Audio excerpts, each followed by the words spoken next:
What's going on, everyone? I'm Chase, and welcome to my review of Free Guy. And I apologize for this being just so late to the party, but things got in the way. I really wanted to see it, and I finally caught up with it yesterday. So let's just jump right into it. Sometimes you guys might get reviews 2 months later. Who knows? This review channel is wild, so it's unpredictable. So this one is the story of a bank teller played by Ryan Reynolds, and he discovers that he's actually an NPC inside of a brutal open world video game. So definitely gaining intelligence and becoming the first kind of AI that is self-aware of what's going on, and that part is definitely interesting. Anyways, going into this, I never.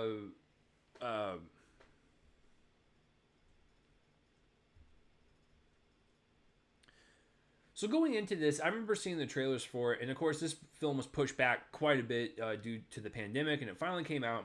And I honestly didn't know how well it would do, and it killed at the box office. So people seem to really love it. But I remember watching the first trailer, and I thought, like, hey, this could be fun. But there was just something about it that wasn't really clicking for me, and I was like, it felt more of like a chore to watch at that point. And I was just like, I feel like it's going to be a lot of just pop culture references and just goofy slapstick comedy that just never lands for me. And the premise sounds really cool and interesting. That was the only reason why I wanted to check it out. But just the presentation of its trailers didn't really win me over. So I saw it. I kind of like it. It's kind of, I think it's just okay. And I'd be curious to see what they do with the sequel. But there's interesting elements to it that I feel like could have been explored a little bit more, and they should have went further with this idea. It seems like they took this concept and played out the concept for 2 hours instead of fully like developing it. I don't know. It was just very weird. It just seemed kind of one note, and then when they would bring up certain things about AI and like having the AI be conscious of what's going on and like asking who their god is and like the power that the humans have to like just completely wipe their existence, like that stuff was fascinating. And I was just like, wow, when they bring that stuff up, like I'm actually like really interested in the story. But just the goofy comedy and the slapstick nature of it, and just everything about the comedy angle just didn't really work 100% for me. But there's potential there, and I really enjoy that potential to see where it could go. But to go to director Sean Levi, listen, I've been following this guy for years in terms of his films. Never really knew how to pronounce his last name. Anyways, I think what's really impressive here is the amount of energy that is injected into this film. It's 2 hours long. It could be a little shorter, but for the time that is allotted, there's a lot going on, a lot of stuff to handle. Background, stuff in the foreground, the special effects, the action, the dialogue, the scenes, the characters, like everything. There's so much coordination that has to go with this film. I think it all kind of comes together as well as it can be. And the energy of this film that Sean kind of creates in this kind of fun atmosphere, I thought was really great about this film. And I think that's why a lot of people really enjoy it. But there's a lot of moving parts to this, and I think he does create an entertaining film for the most part. And that's something that he's in charge of, and I like that. So in terms of like world building and all that stuff, I think Sean does a pretty good job with it. As far as the actual world itself in the video game, very different from the real world, and I appreciate the stark differences. It does feel like a video game. It feels like something in Grand Theft Auto, because that's obviously the game they're trying to emulate, where it focuses on real life, and there's just so much going on, and it feels like a day in the life of somebody. And so definitely Grand Theft Auto influences for sure. But the video game world in the real world, definitely stark differences and they both stand out. So I like the kind of production design element as well. Really kind of paying attention to those details. As far as the story goes, and the AI angle, and having Ryan Reynolds' character Guy be self-aware of everything, I loved that element. I was like, this could be the, I guess, the video game version of Her. That movie with Scarlett Johansson playing the AI voice, and Joaquin Phoenix falls in love with her. That's what it kind of felt like. Obviously, more of a goofy tone, but I appreciated the kind of self awareness of the AI, really kind of questioning his reality and like what it means to him to be alive, and like being this average guy, being something better and greater than himself. Like, I thought all that stuff was great. Some of the themes that they were going with, like any normal guy can be a hero, and don't pigeon yourself into a stereotype. Like anyone can go out there and be somebody. Love that stuff. Love the artificial intelligence angle.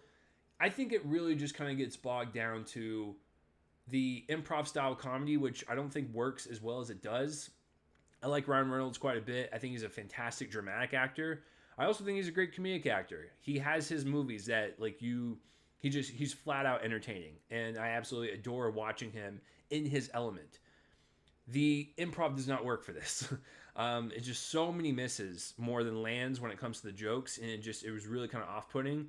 And that's what they kind of concentrated on, was the kind of goofiness and the over the top angle. And the references don't mind me, I don't mind the references that much. I know a lot of people were screenshotting like the Captain America shield and like putting that online, like, this is what's wrong with cinema, this is such a disgrace. It's 30 seconds in the movie. It's not a big deal.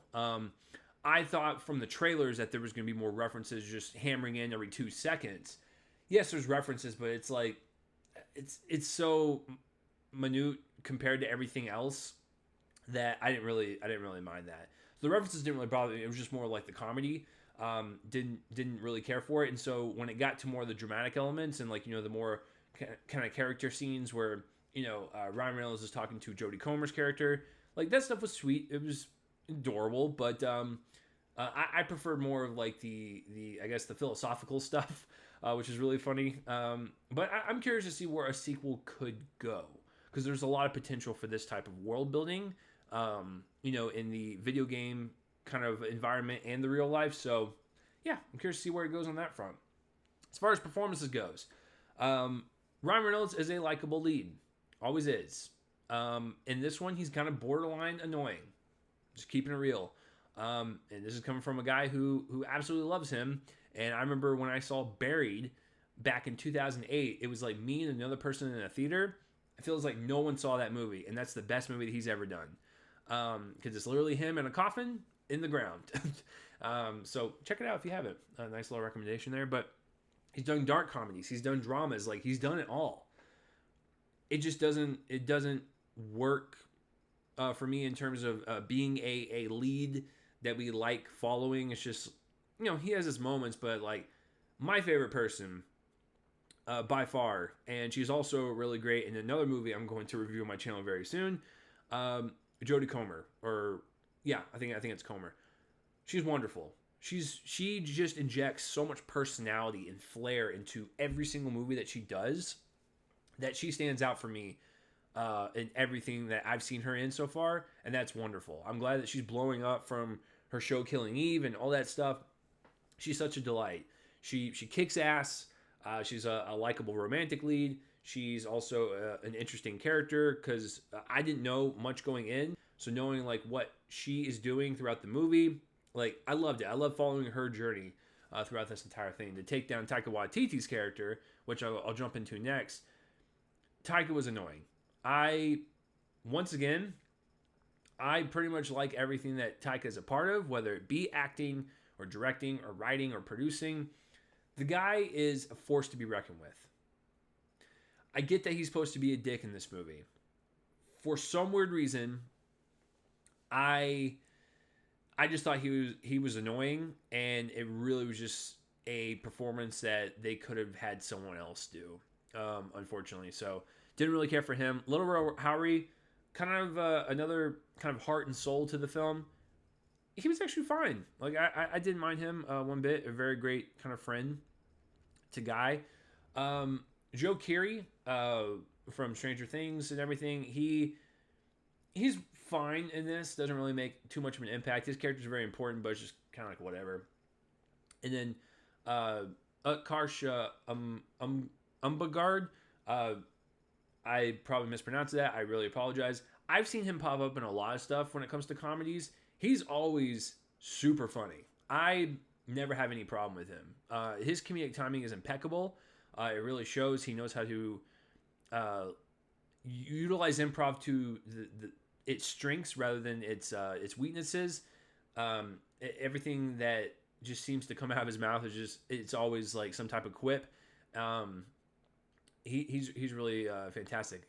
And then also, like, there's some moments where like you can see more of like a, not a dramatic turn, but more of like a serious turn in his performance. And I'm like, I want to see him in more stuff like this where he can kind of balance out the comedy and the drama. I think that'd be really fascinating. But yeah, and then everyone else beyond that, it is what it is.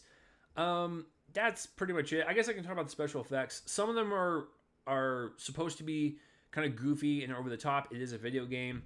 And then there's some stuff it's really, it's chaotic throughout the entire movie.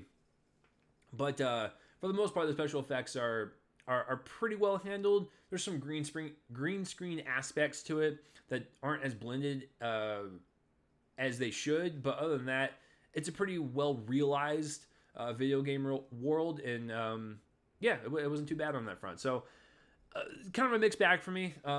But there is a lot of potential for this idea to kind of go in places that could be unique. But I just think for this one, they favored, kind of the goofiness over kind of the meat of the story, because I think that's where the real fascination comes from. But, hey, what do I know? I'm just some guy on the internet. So what did you guys think of Free Guy? If you loved it, hated it, thought it was just okay like me, I want to know all that. So let me know down below. That will do it for this review. I am Chase Lee, and tune in next time for whatever I review next. I will see you guys later.